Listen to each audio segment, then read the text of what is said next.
Ayan na sis, 'di ba nasa dashboard na ako sis?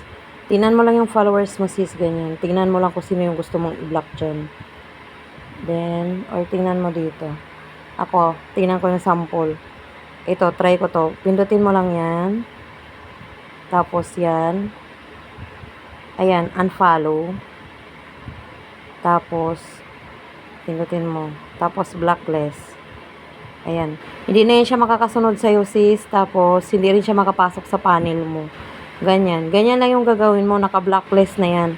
Tapos, pwede mo siya tingnan dito. Saan yung blacklist dito? Ayan, sis. Yung blinak ko kanina, sis. Ayan siya, sis. Ito siya, oh. Ito yung blinak ko kanina. Makita mo yan dyan. Punta ka lang sa ano, sis, sa settings. Tapos, pindutin mo yan. Tapos yan, pindutin mo yung blacklist, makikita mo dyan kung sino yung mga na-block mo. Ganon. Ganyan kung ayaw nating magpagulo. Charot.